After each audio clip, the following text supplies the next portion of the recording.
Hello guys, this video is regarding Tata Sky stock audit। मैंने आपको एक SMS किया है जिसमें आपके पास vendor code, vendor name, address आया हुआ है। वो आपके लिए शीट में फिल करना रिक्वायर्ड है। मैं आपको बताऊंगा कैसे शीट में फिल करना है। एक एक्सेल शीट आई है आपके पास मेल में, आप उसे ओपन कर लीजिए। ओपन करके साथ वीडियो के साथ साथ आप देखते रहिए उसे। मैं आपको समझा देता हूँ कैसे काम करना है उसमें। इसमें एक दो चीज़ें आपको पहले क्लियर कर देता हूँ। मॉर्निंग 8 o'clock हमें ऑडिट स्टार्ट करना है। मॉर्निंग 8 o'clock ऑडिट स्टार्ट करना है। इसके बाद दूसरी चीज़ ये है कि इन स्टोर के कुछ इंजीनियर्स होते हैं जो फील्ड में काम करने के लिए जाते हैं। इंजीनियर्स के पास भी कुछ स्टॉक होता है। इंजीनियर्स के पास जो भी स्टॉक होगा, सारे इंजीनियर्स को ऑलरेडी इन्फॉर्म कर रखा है कि वो मॉर्निंग 8 o'clock स्टोर पे प्रेजेंट मिलेंगे आपको। जो इंजीनियर वहाँ पे प्रेजेंट होगा, अपना स्टॉक लेके आया होगा, उसका स्टॉक हम चेक करेंगे। जो इंजीनियर वहाँ पे प्रेजेंट नहीं होगा या स्टॉक लेके नहीं आया, उसका स्टॉक काउंट नहीं करेंगे। इसके बाद जिस स्टोर पे आप विज़िट कर रहे हो, उस स्टोर को ISP बोलते हैं। अब आप एक्सेल शीट में आ जाइए। इसमें दो सब शीट्स बनी हुई हैं, non serial and serial physical. ये दो शीट्स इसलिए हैं, वहाँ पे आपको दो तरह का स्टॉक मिलेगा, सीरियल वाला स्टॉक एंड नॉन सीरियल वाला स्टॉक। नॉन सीरियल स्टॉक होता है जैसे डिश एंटीना हो गया, रिमोट्स हो गए, वायर होगी, LNB हो गया, इस तरह की चीज़ें। सीरियल फिजिकल में आते हैं set top box. Set top box जिसे हम नॉर्मल लैंग्वेज में रिसीवर बोल देते हैं। हर सेट टॉप बॉक्स का एक यूनिक 12 डिजिट का न्यूमेरिक नंबर होता है जो बारकोड लगा होता है उसके ऊपर। हर बारकोड का 12 डिजिट का यूनिक नंबर होता है। बारकोड हमें बारकोड रीडर से रीड करना है। नॉन सीरियल वाला स्टॉक हाथ से काउंट करना है। अब करना कैसे है, आप शीट में आ जाइए। सबसे ऊपर लिखा है vendor code, vendor name, date. Vendor code आपके पास मैसेज में आया हुआ है, वो आप फिल कर दोगे। 7 डिजिट का न्यूमेरिक वेंडर कोड है। वेंडर नेम है, वेंडर नेम आप फिल कर दोगे, फॉर एग्जांपल ABC। इसके बाद डेट, आपकी ऑडिट की डेट आ जाएगी। इसके बाद एक्सेल शीट में, दोनों शीट्स में जिस भी जगह पे आपको रिक्वायर्ड है वेंडर कोड, वेंडर नेम की, वो अपने आप आ जाएगा। देन आता है मटेरियल डिटेल्स। मटेरियल डिटेल्स में दो चीज़ें हैं, material code and material description.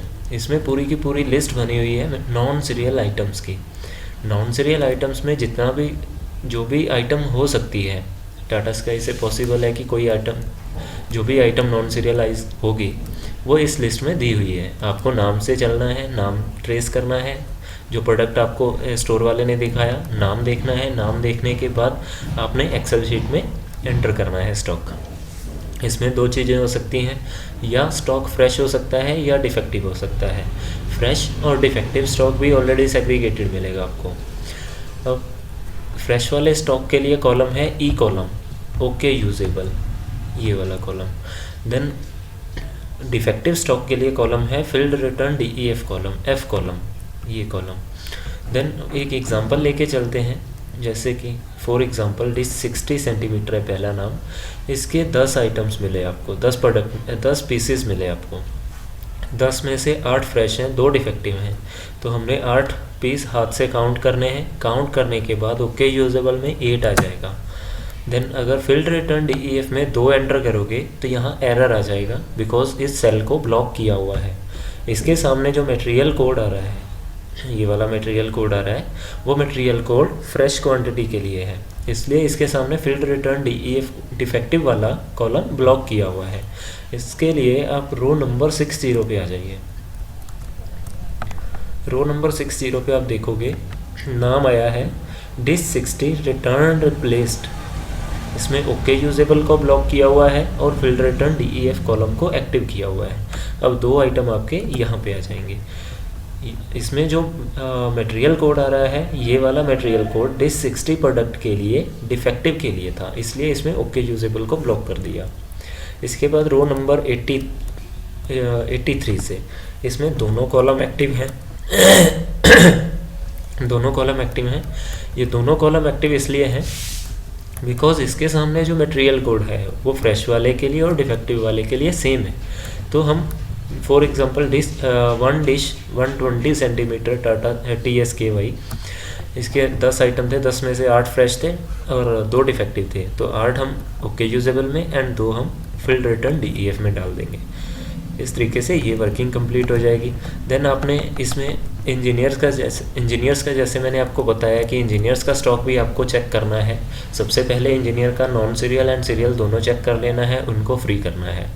अब इसमें फॉर एग्जांपल 3 इंजीनियर हैं A, B, C, dish 60 centimetre के 2 प्रोडक्ट हैं तीनों इंजीनियर्स के पास, 2 A के पास, 2 B के पास और 2 C के पास, तो टोटल हो गए हमारे 14। तो यहाँ पे 14 आ जाएगा। इसी तरीके से फील्ड रिटर्न DEF वाले में भी डिफेक्टिव वाला एंटर कर देंगे। इसके बाद आपकी इस शीट में वर्किंग कंप्लीट हो जाएगी। अब आ जाओ आप सेकंड शीट पे, सीरियल फिजिकल वाली पे। सीरियल फिजिकल में वेंडर कोड अपने आप आ जाएगा, वेंडर नेम अपने आप आ जाएगा, डेट अपने आप आ जाएगी, अगर नहीं आ रही कोई दिक्कत नहीं है। इसके बाद वेंडर कोड का कॉलम है ये वाला सारा, वेंडर कोड अपने आप आ जाएगा फर्स्ट शीट में जब एंटर करोगे। इसके बाद है serial number scanned store plus engineer. सबसे पहले इंजीनियर का करना है। फॉर एग्जांपल ए इंजीनियर था और बी इंजीनियर था। ए के पास 1 डिब्बा था, बी के पास 2 डिब्बे थे। हमने 12 डिजिट का सीरियल नंबर स्कैन किया।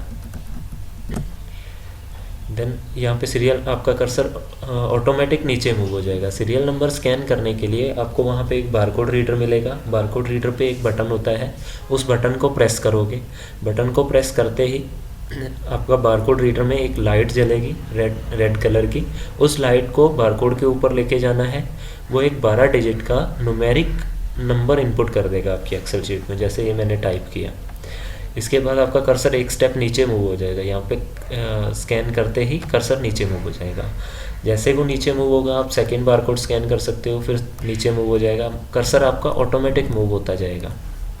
इसके बाद आता है फॉर एग्जांपल मैंने एक ए इंजीनियर का 1 डिब्बा था, मैंने स्कैन किया। रिमार्क्स के कॉलम में उस इंजीनियर का कोड लिखूँगा, जो भी इंजीनियर का कोड होगा मैंने कोड डाल दिया। इसके बाद ओके और डिफेक्टिव का कॉलम है। ओके और डिफेक्टिव में आएगा, अगर वो फ्रेश डिब्बा है तो ओके ऑप्शन आएगा, अगर वो डिफेक्टिव डिब्बा है तो डिफेक्टिव ऑप्शन आएगा। इसके बाद दूसरे इंजीनियर का आ गया। दूसरे इंजीनियर का भी आप सीरियल नंबर स्कैन कर दोगे। अब दूसरे इंजीनियर का कोड डालोगे, दूसरे इंजीनियर का जो भी कोड है। इसके बाद फ्रेश है या डिफेक्टिव है, अगर ओके है तो ओके आ जाएगा, ओके आ जाएगा। अगर डिफेक्टिव है तो डिफेक्टिव आ जाएगा। इसमें आपका अगर स्पेलिंग एरर होगा तो आपका इसमें एंटर नहीं हो पाएगा। आपको सिलेक्ट करने के बाद आप इसे कॉपी कर सकते हैं, कोई दिक्कत नहीं है। इसके बाद जो भी स्टॉक बचा, अगर बाकी स्टॉक आपने ISP का स्कैन कर दिया, इसके बाद आपका आता है ISP का स्टॉक। अब ISP का सीरियल नंबर मैंने स्कैन किया, उसके सामने मैं लिखूँगा ISP और ये भी ओके है या डिफेक्टिव है। अगर ओके है तो ओके आ जाएगा, डिफेक्टिव है तो डिफेक्टिव आ जाएगा। इसी तरीके से बाकी सीरियल नंबर भी स्कैन होते जाएंगे। उनके सामने इंजीनियर का कोड आएगा या ISP आएगा, वो अकॉर्डिंगली आप देख के डाल दोगे। इसके बाद इसमें कुछ कंट्रोल्स लगे हुए हैं। Duplicate serial number, for example एक सीरियल नंबर को मैंने 2 बार स्कैन कर दिया तो यहाँ पे मिसमैच लिखा आ जाएगा। इस जगह पे आपको दोनों रेड दिखेंगे। अगर शीट में किसी और जगह पे भी आपने सीरियल नंबर को दोबारा स्कैन कर दिया, वो रेड हो जाएगा। देन आता है serial number equal to 12 digit. Serial number हमेशा 12 डिजिट का होगा, 12 डिजिट से कम ज़्यादा नहीं हो सकता। अगर आप गलती से सीरियल नंबर एंटर करना चाहोगे 12 डिजिट से कम तो ये एरर दिखाएगा। अगर एंटर हो भी जाता है तो यहाँ पे मिसमैच लिखा आ जाएगा ओके की जगह। इसके बाद serial number equal to numeric. Serial number हमेशा न्यूमेरिक होगा। अगर कोई भी अल्फ़ाबेट डाल दिया उसमें तो आपका यहाँ पे मिसमैच लिखा आ जाएगा और एक्सेल में एंटर नहीं होगा। इसके बाद है total set top box in PRM। ये हमेशा 0 रहेगा आपकी शीट में, बिकॉज इस शीट में अभी उनके सिस्टम का स्टॉक नहीं डला हुआ। जब वो डलेगा ये क्लियर हो जाएगा, इसलिए यहाँ पे डिफरेंस आता रहेगा। तो इसमें कोई इशू नहीं है। आप अपनी वर्किंग करके एक्सेल शीट को मेल करना है। मेल करने के बाद आपका कोऑर्डिनेटर जो होगा वो आपकी रिपोर्ट चेक करेगा। चेक करने के बाद आपको इन्फॉर्म करेगा, तभी आपने प्रिंट आउट्स लेने हैं। दोनों शीट के प्रिंट आउट्स लेने हैं। प्रिंट आउट लेने के बाद हर पेज पे दुकान वाले के स्टैम्प साइन करवाने हैं, स्टैम्प भी लगवानी है, साइन भी करवाने हैं हर पेज पे, और आपने खुद के साइन करने हैं हर पेज पे। उसके बाद जैसे ही आपका कोऑर्डिनेटर आपको इन्फॉर्म करेगा निकलने के लिए, आप वहाँ से निकल सकते हो। आपके कोऑर्डिनेटर का नंबर आपको SMS के थ्रू रिसीव हो जाएगा। Okay boss, thank you.